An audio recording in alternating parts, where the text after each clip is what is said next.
Hola, espero se encuentren muy bien.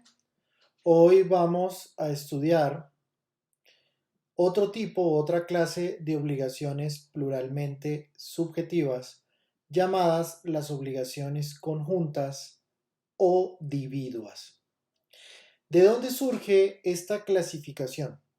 Pues surge de un análisis que hace la doctrina o un estudio doctrinal que parte de los artículos 1568 y del artículo 1581 del Código Civil colombiano.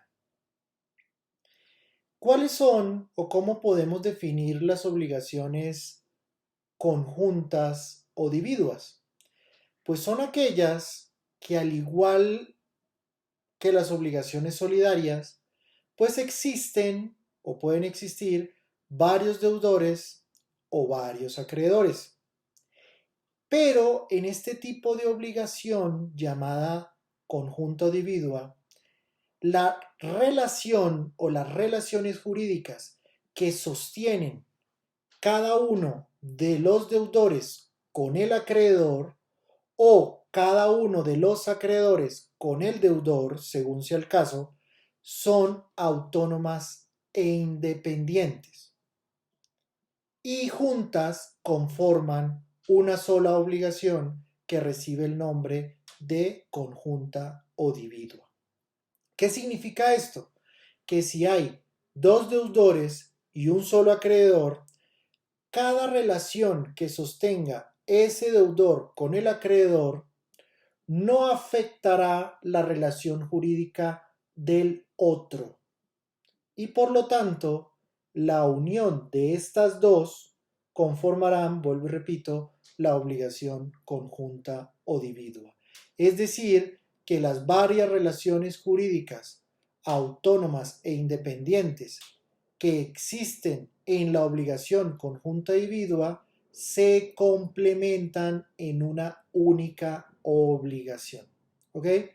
A diferencia de la obligación solidaria, que en la obligación solidaria la relación, ¿cierto?, que existe entre el acreedor y los varios deudores se entiende que es una sola, porque lo que haga un deudor con el acreedor solidario, lo que haga un deudor solidario con su acreedor, afectará a los demás deudores. Entonces, mucho ojo acá para entender esa obligación conjunto debido.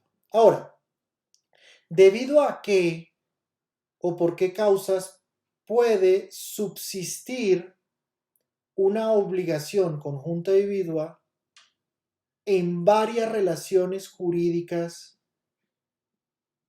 independientes o autónomas? Pues debido a lo primero, a la alta divisibilidad del objeto. ¿Qué implica esto? Que la obligación conjunta dividua tiene en esencia un objeto súper divisible. En la obligación solidaria, el objeto o prestación por regla también es divisible, pero encontramos también objetos de carácter indivisible en la obligación solidaria.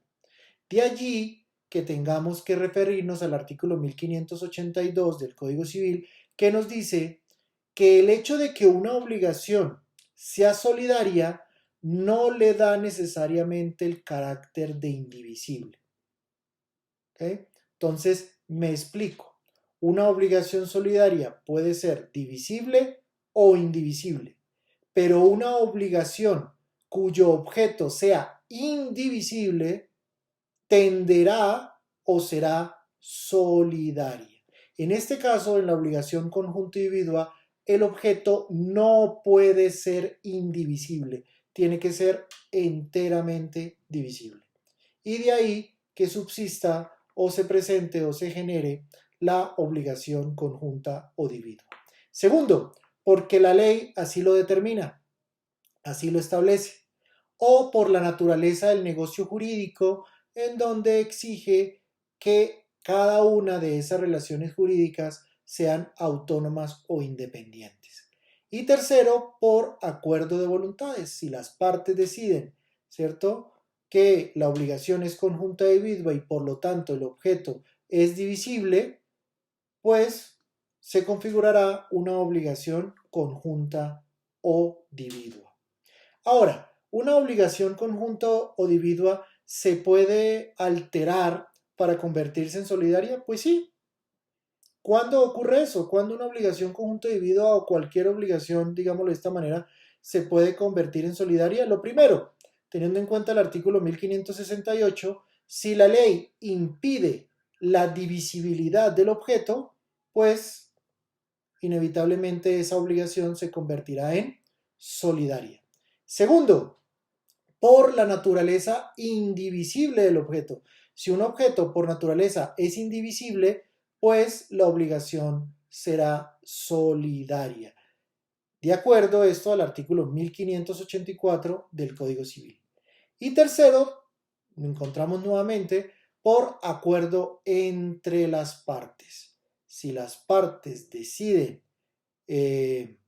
configurar una solidaridad en la obligación, pues automáticamente la obligación como tal se convertirá en solidaria. ¿Qué significa entonces lo que hemos dicho hasta ahora? Pues que en la obligación conjunta dividua, lo que cada deudor haga con su acreedor o lo que cada deudor responda frente a su acreedor según la parte que le corresponde en el objeto, ¿cierto? No afectará al otro. Si el objeto se puede dividir, el objeto de la prestación se puede dividir en dos partes y hay dos deudores, pues lo que cada deudor haga con su parte o su porción o acuerde con el acreedor no afectará al otro. Ahora, ¿cuáles son los efectos de las obligaciones conjuntas o dividuas? El primer efecto lo componen dos términos, ¿cierto? Que son la pluralidad originaria y la pluralidad sobrevenida. ¿De qué nos habla la pluralidad originaria? Nos habla de que cada parte la integra un solo sujeto. Volvemos al punto. Cada relación jurídica es independiente. Y la pluralidad sobrevenida consiste en la independencia de cada fracción o relación jurídica. Es decir, que cada sección del objeto, cada parte del objeto de la prestación total es independiente y corre su propia suerte. Mucho ojo con este efecto compuesto o conformado por la pluralidad originaria y la pluralidad sobrevenida. Segundo efecto, lo que cada deudor haga con su acreedor o con uno de los varios acreedores o lo que ocurra eventualmente entre ellos únicamente tiene efectos respecto a esa o a esas relaciones jurídicas. Lo he mencionado antes, no afecta a las demás dentro de una obligación conjunta o dividua. Y en tercer lugar, o el tercer efecto, encontramos que la mora de uno de los deudores no afecta al otro o a los otros deudores por el hecho de que cada relación jurídica es autónoma e independiente. ¿Okay? Tengamos claro y presente eso. Ahora, ¿qué podemos concluir? Que para determinar la divisibilidad o indivisibilidad de una obligación a la luz del artículo 1581 depende de que si el objeto se puede fraccionar tanto a nivel físico como a nivel intelectual o de cuota. ¿Ok? Entonces, tenemos ya de que la obligación conjunta dividua pues es altamente divisible el objeto o tiene que ser altamente divisible el objeto. Y en ese orden de ideas nos encontramos entonces con la noción de lo que es una obligación divisible e indivisible. Entonces, ¿cuáles son o cómo podemos definir una obligación divisible? Pues es aquella cuando la prestación permite ejecuciones parciales o existe la posibilidad de satisfacer el interés del acreedor por partes, entregando el objeto o pagando el objeto por partes o por fracciones. Mientras, en sentido contrario, la obligación es indivisible cuando la prestación no permite ejecuciones parciales o es imposible satisfacer parcialmente el interés del acreedor. En otras palabras, no permite que se entregue por partes el objeto. ¿Por qué? Porque como lo vamos a ver en unos minutos, en unos segundos, si el objeto al querer dividirse físicamente se daña, por mencionar un caso, pues no se podrá satisfacer al acreedor porque eventualmente se perdería o se dañaría el objeto o la prestación contenida en la obligación. Así pues, a la luz del artículo 1581, pues tenemos que cuando las partes no dicen nada al respecto en cuanto a la extensión o al monto de la fracción del objeto que cada una va a asumir, pues se entenderá que todas las partes, o en este caso los deudores, asumirán por partes iguales el cumplimiento de la obligación, ¿okay? Cuando se permite esa división. ¿Okay? Supongamos que cada uno de los deudores celebran una obligación divisible, pero no dicen cuánto o en qué porción o en qué medida cada uno de ellos asume el cumplimiento del objeto de la prestación. Entonces se entenderá que es por partes iguales. Ahora, se entiende que se presenta una división física cuando al fraccionarse el objeto de manera material o la prestación no se daña, no se pierde. ¿Okay?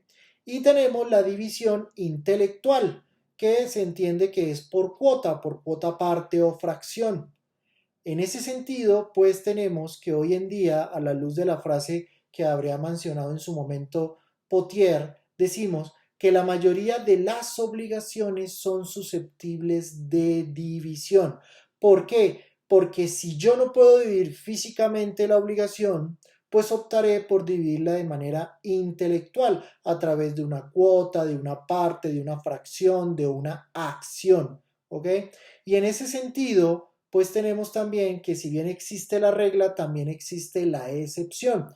Y la excepción a esta regla la tenemos en el artículo 1581, en donde el único caso de indivisibilidad total es en las servidumbres prediales. Palabras más, palabras menos, si yo no puedo dividir la obligación desde el punto de vista físico o de manera física, pues lo haré de manera intelectual. Pero si estoy frente a una servidumbre predial, la obligación será indivisible, no podrá ser divisible. Ni tanto física como intelectualmente se podrá fraccionar la servidumbre predial. Ahora, dependiendo del tipo de obligación, ¿cierto? Veamos cuál es la tendencia. Pues en las obligaciones de dar, dependiendo igualmente del tipo de bien, pues asimismo tenderá o podrá ser divisible o indivisible la obligación de dar. Si la obligación de dar contiene un bien de género, pues la tendencia es que sea divisible. ¿Por qué? Porque los bienes de género no perecen, esa es la regla, y la pérdida de el bien de género dentro de una obligación de género no extingue la obligación.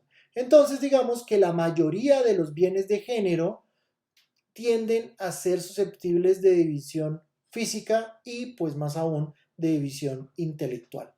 Ahora, si la obligación de dar contiene un bien de especie, pues la tendencia es que sea indivisible, porque acuérdense que los bienes no se pueden fraccionar o dividir materialmente, porque se dañan con facilidad. Una obra de arte no se podrá dividir, ¿cierto?, en partes de manera material. ¿Por qué? Porque se dañará. Y eventualmente, pues no se podrá satisfacer por partes el interés del acreedor, sino que deberá entregarse ese en su totalidad, ese bien de especie. Ahora, ¿qué pasa en las obligaciones de hacer? las obligaciones de hacer pueden ser de medio o de resultado. Cuando la obligación de hacer es de resultado, pues exige que se entregue toda la obra terminada y en ese caso la tendencia es que la obligación sea de carácter indivisible. Y si es de medio o de ejecuciones parciales, pues como su mismo nombre lo indica o la misma expresión lo indica, pues sí se podrá, ¿cierto?, ir cumpliéndole al acreedor por partes, es decir, ejecutando la obra por partes dentro de la obligación de hacer. Ahora, ¿qué pasa en las obligaciones de no hacer? Pues la tendencia en las obligaciones de no hacer es que son indivisibles. Bien, ¿qué sucede entonces cuando el objeto, al quererse dividir, resulta perjudicial esa división para el acreedor, sobre todo la división física? Pues cuando el objeto, aunque sea susceptible, el objeto de prestación, aunque sea susceptible de división física y se intente dividir y se presente un perjuicio al acreedor, los deudores deberán cancelar la obligación entre sí por cuotas partes valoradas en dinero, a fin de que de evitar ese perjuicio al acreedor. Veamos entonces el artículo 1583. ¿Qué nos dice el artículo 1583? Nos determina las excepciones a la divisibilidad o los casos, ¿cierto?, excepcionales de división. Es decir, los casos en los cuales no se puede dividir el objeto o la prestación. Y por lo tanto, la obligación será de carácter ¿qué? Indivisible. Lo primero, el primer caso que encontramos es la garantía real. La garantía real es de carácter indivisible. Segundo, cuando la deuda es de cuerpo cierto y la tiene en su poder o la posee uno de los deudores, este deudor quien tiene en su poder el bien de cuerpo cierto o la cosa de cuerpo cierto deberá entregarlo en su totalidad, él y únicamente él. ¿Por qué? Porque pues no se podrá fraccionar ese bien de cuerpo cierto porque lo tiene en su poder uno solo de los deudores. Tercero, cuando el deudor o el codeudor es culpable de un hecho que haya generado la mora o que haya inducido a mora a los demás deudores, pues deberá responder por todos los perjuicios ocasionados. Es decir, que la obligación de indemnizar será de carácter indivisible y solamente ese deudor que generó o que indujo a los demás deudores solidarios a la mora será responsable por la indemnización. En cuarto lugar, cuando por testamento o por acuerdo entre los herederos o por petición de herencia se ha impuesto a un heredero el pago total de la obligación. Existen dos herederos y uno de ellos o los dos acordaron que uno de ellos pagaría en su totalidad la obligación contenida dentro de la herencia. En efecto, y obviamente, será entonces la obligación de carácter indivisible. Y pues si el testamento indica que un determinado heredero, ¿cierto? O que la obligación deberá de pagarse de manera indivisible, pues por lo tanto la obligación de los mismos herederos será de cancelar la obligación de la misma manera, es decir, de manera indivisible, pagando o entregando el objeto o la prestación. Siguiente caso, el quinto caso es cuando la división de una cosa de cuerpo cierto pueda causar perjuicio al acreedor. Pues ya lo vimos, si al quererse dividir de manera física el bien de cuerpo cierto y sufre un detrimento el interés del acreedor, pues deberá entregarse todo el bien, toda la cosa, a fin de evitarle ese daño al acreedor, es decir, proteger al sujeto activo en la obligación o de la obligación. Y sexto, cuando en la obligación alternativa, ¿cierto?, la elección le corresponde al acreedor.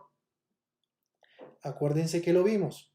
En la obligación alternativa, al momento de celebrarse, se tienen que determinar los objetos o las prestaciones a través de las cuales se puede satisfacer al acreedor. Pero en la obligación alternativa se debe escoger una de las cosas alternativamente pactadas. No se podrá entregar ni la mitad de una y completarla con la mitad de la otra. No, tendrá que entregarse una sola.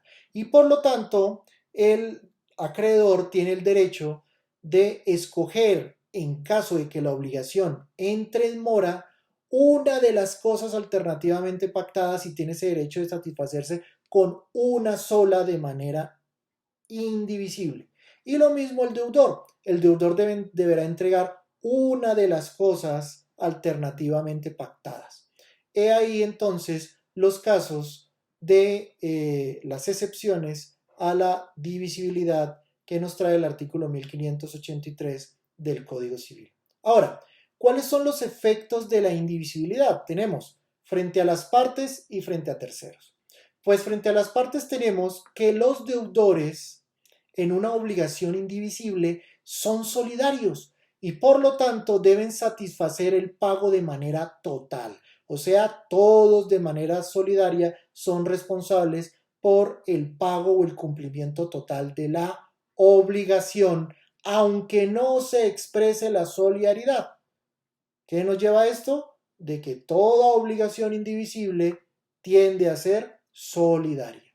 Segundo efecto frente a las partes. Cada acreedor, en el caso de que haya una pluralidad de acreedores, un ejemplo, en la obligación solidaria y el objeto o prestación sea indivisible, pues al momento de cumplirse la obligación, cualquiera de los acreedores solidarios podrá exigir el cumplimiento total de la obligación al acreedor o a cualquiera de los codeudores, perdón, podrá exigirle ese acreedor, ¿cierto? O cualquiera de los acreedores solidarios al deudor el pago total de la obligación.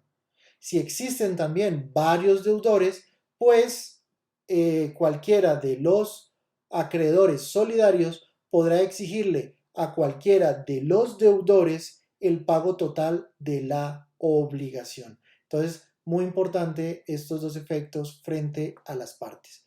Ahora, ¿y qué sucede respecto de terceros? Pues cada heredero, en el caso de la herencia, cada heredero de aquella persona que haya contraído una obligación indivisible está obligada a satisfacerla totalmente. Es decir, si el causante celebró una obligación indivisible, los herederos de él deberán cumplir también de forma indivisible el pago de la obligación. Y segundo efecto frente a terceros es que si existen herederos en calidad de acreedores, pues ellos podrán elegir, ¿cierto?, a cuál de los deudores exigirle el pago total de la obligación. Es decir, que cada uno de los herederos del acreedor podrá elegir la ejecución total o el cumplimiento total de la obligación. ¿Por qué? Porque así originalmente se celebró la obligación y por lo tanto esos herederos tienen esa facultad en calidad de acreedores. Bien, para concluir, no toda obligación solidaria es indivisible, tal como lo menciona el artículo 1582. ¿Por qué? Porque la obligación solidaria como regla es o tiende a ser que divisible, pero por excepción es indivisible. Pero toda obligación indivisible va a ser solidaria aunque no se exprese la solidaridad. Muy importante esta gran conclusión. Y segunda conclusión es que vemos que las nociones de obligación solidaria, de obligación conjunto dividua y de obligaciones divisibles e indivisibles están unidas, están atadas y hacen parte obviamente de la clasificación de las obligaciones pluralmente subjetivas.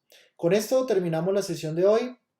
Espero que repasen, vuelvan a leerse los artículos del Código Civil a partir del artículo 1581 especialmente al artículo 1591 que nos habla de las obligaciones divisibles e indivisibles y recordar lo que vimos la clase pasada sobre las obligaciones solidarias que están contenidas a partir del artículo 1568. Chao, cuídense mucho, nos vemos en la próxima sesión.